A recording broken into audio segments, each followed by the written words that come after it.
Amigas, amigos, es un honor para mí tomar la palabra en este foro de encuentro de jóvenes europeos y jóvenes chinos. Doy las gracias a la Academia de Ciencias Sociales de China y a las autoridades por su invitación. Les hablo en primer lugar como fundador y exsecretario general del Partido Podemos de España. En nombre de la dirección de mi partido y de mi secretaria general, Yone Belarra, les quiero transmitir un saludo afectuoso. Les hablo también como exvicepresidente segundo del Gobierno de mi país. Nuestra entrada, la entrada de mi partido en el Gobierno hace 6 años, representó el fin de una cláusula de exclusión histórica vigente desde el final de nuestra guerra civil, según la cual resultaba inaceptable la presencia de comunistas en el Gobierno de un país tradicionalmente anticomunista y aliado de Estados Unidos, como era el caso de España. Les hablo como profesor de Ciencia Política en la Universidad Complutense de Madrid y en el Consejo Latinoamericano de Ciencias Sociales. Soy un profesor que se formó leyendo a Giovanni Arrighi y a la Escuela de Análisis de los Sistemas Mundo.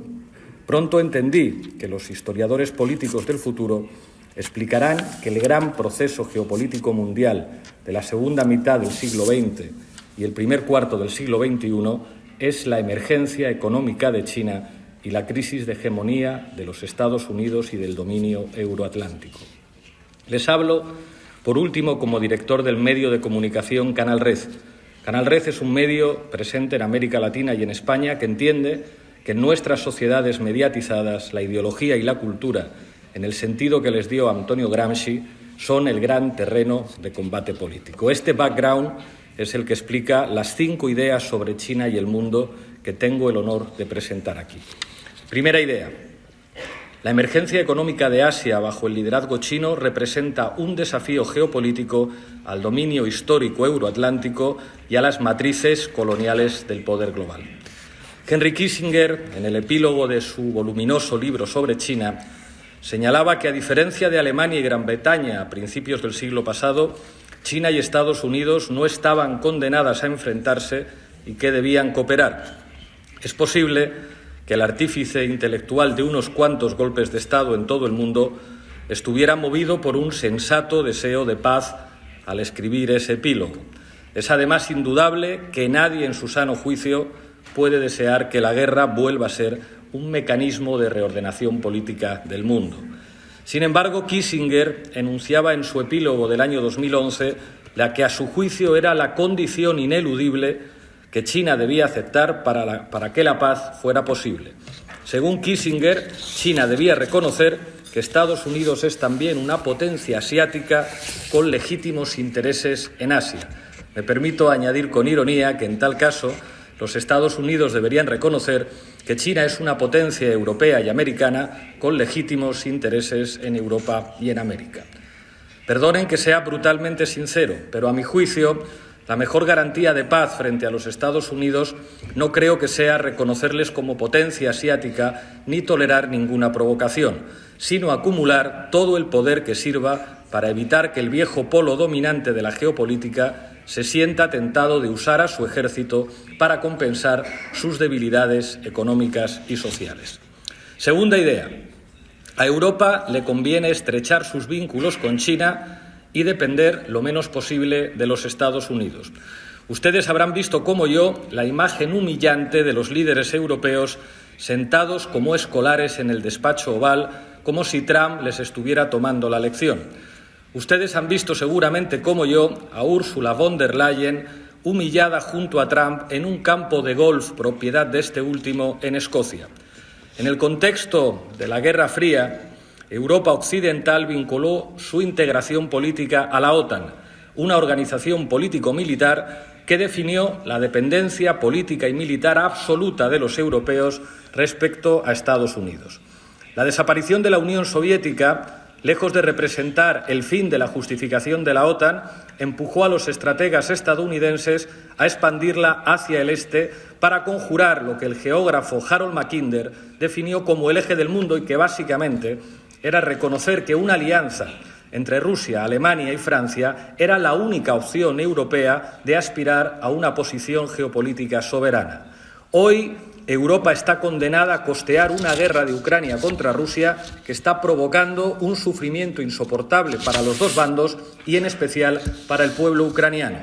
La guerra ruso-ucraniana ha hecho saltar por los aires, Nord Stream es la mejor metáfora de esa voladura, la vieja alianza germano-rusa, y ello pone en peligro a todos los europeos.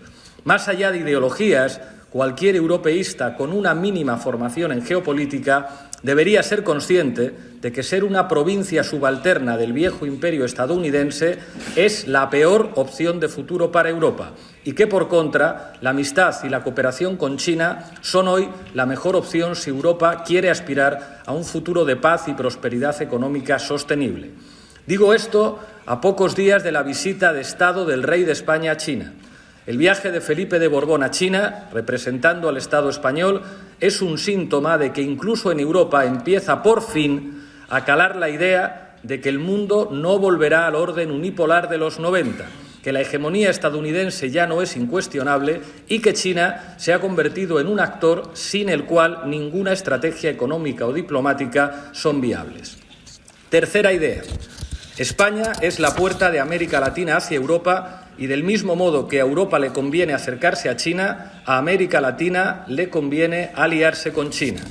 Es una evidencia que Estados Unidos sigue considerando a América Latina su patio trasero.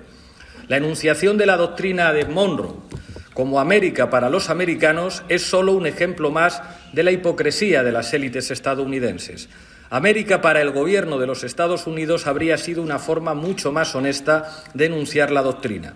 Hoy, el gobierno de los Estados Unidos sigue practicando tanto el injerencismo para sostener a sus aliados, la financiación a Milei es el mejor ejemplo, como lo que Kissinger llamaba cambios de régimen, refiriéndose a los golpes de Estado como mecanismo para colocar gobiernos favorables a los intereses estadounidenses. Las amenazas de intervención militar de Trump contra Colombia y Venezuela o el bloqueo contra Cuba representan hoy la plena actualidad de una doctrina criminal que pisotea la legalidad internacional. Frente al golpe de Estado como praxis política internacional, China ofrece a América Latina cooperación económica y respeto a la soberanía de sus naciones. Cuarta idea. China no pretende imponer ni promover su sistema político y económico a otros países. Pero, a mi juicio, es bueno que China no solo sea conocida por sus éxitos económicos. Los europeos y los latinoamericanos tienen culturas y tradiciones políticas propias. Los sistemas políticos rara vez son exportables.